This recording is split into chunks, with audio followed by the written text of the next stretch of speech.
大家好，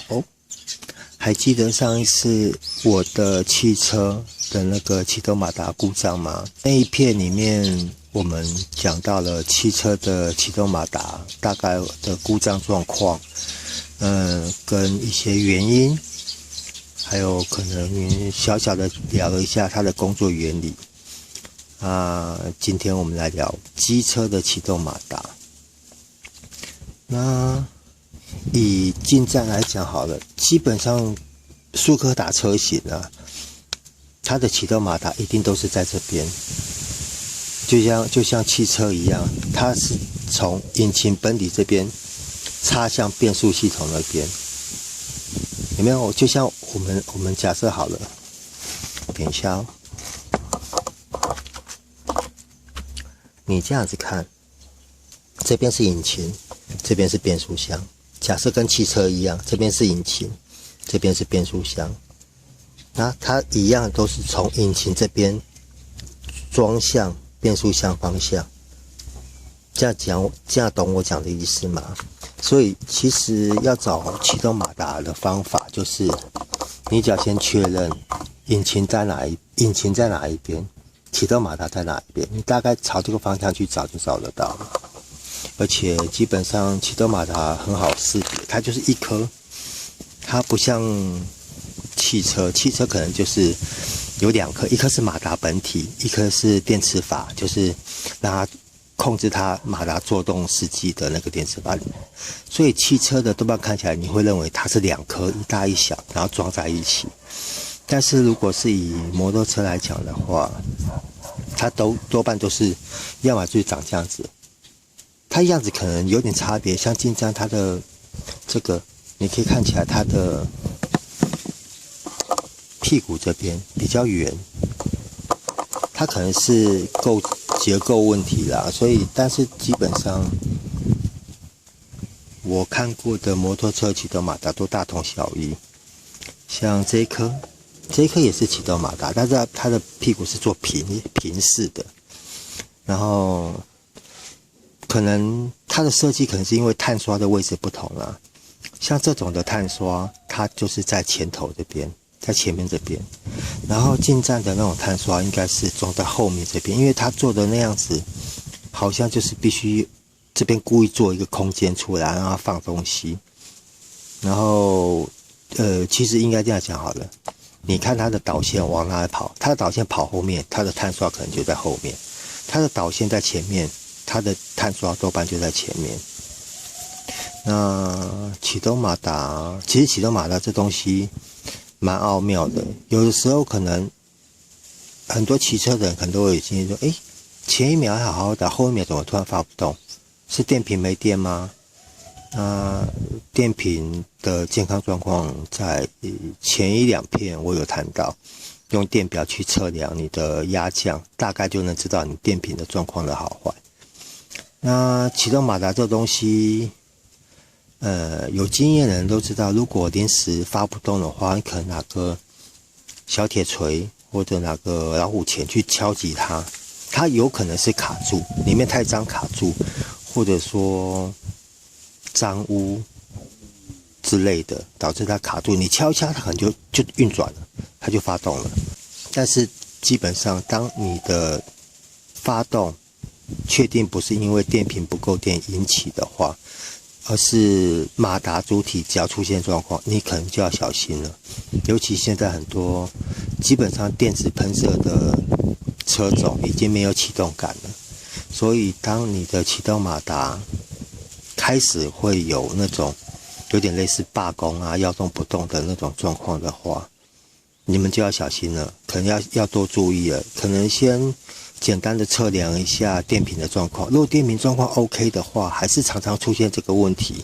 那很有可能就是启动马达本体它在发出警讯。当然啦，线阻这个问题，线阻的阻抗过高导致发动不顺，也会有这种几率，但是这个都出现在很老的车辆上，像我的一代进站之前就有这个状况，它甚至引起了怠速不稳。这个在好几篇之前我也有讲到，就是老车的大电线组。所谓的大电线组就是它的电压比较强，它的电线会比较粗，这些线组上会比较容易产生接点的那些阻抗的铜锈啊、脏污那些。如果有这方面的，可以去看看我那一片。以启动马达来讲的话，其实摩托车启动马达，除非是比较特殊的车辆，要不然我目前拆过的启动马达，摩托车的启动马达都算蛮好处理的。像这一颗很简单的就看得出来，它这边就2颗螺丝，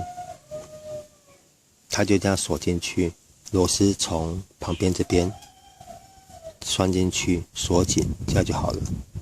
主要就是你这个防水条防水胶条，你装之前可能先抹点油，然后在装的时候，你不要硬挤哦，因为它这边看得出来这边是有齿轮嘛，它一定是要去对准里面的另外一颗齿轮，所以你在装的时候，它像这种启动马达设计，它一定会有空间让你稍微摇动一下，你就是装进去的时候，如果塞不进去，你就稍微转动一下，如果角度不够，你把它推出来，我们自己手动去转它，然后再放进去，找到对的位置，它一塞就进去了。你千万不要硬塞，你可能硬塞会导致另外一边的启动盘受损，也有可能启动马达受损，都有可能，因为你硬碰硬嘛。所以当你这边抹点油放进去，找到对的位置，塞进去以后，螺丝锁起来就 OK 了。不要锁太紧，因为这个都是铝合金的材质，你硬锁的话，很可能会出问题，滑牙。到时候还有公牙，真的很麻烦。像我的进气吸管另外一颗螺丝，因为我这台车买2手的嘛，买算便宜啦，然后就之前的车行可能都乱搞，很多螺丝都滑牙，像这个也是都滑牙，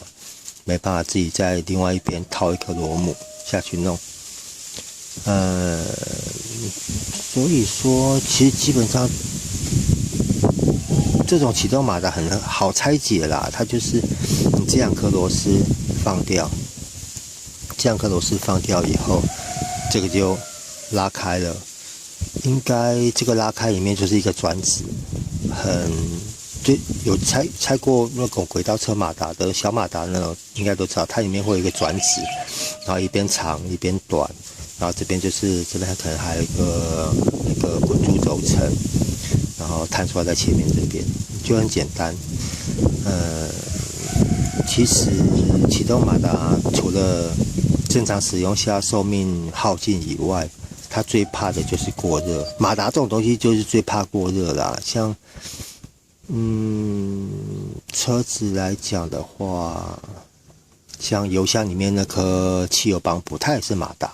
但是它是做湿式的，它必须泡在油箱里面。它泡在油箱里面，利用汽油帮它冷却，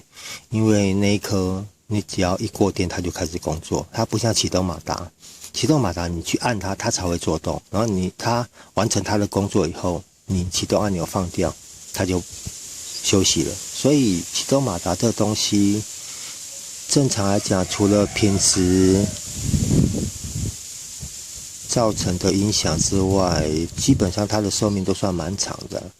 除非进水生锈，然后或者过热，然后里面的那个转子损坏以外，基本上启动马达寿命算长了。好，那今天这个很简单的机车的启动马达的工作原理，跟简单的拆装，还有它的一些，这个应该不能说是保养吧，因为这个没什么好保养的。大概就到这边啦。好，谢谢各位，拜拜。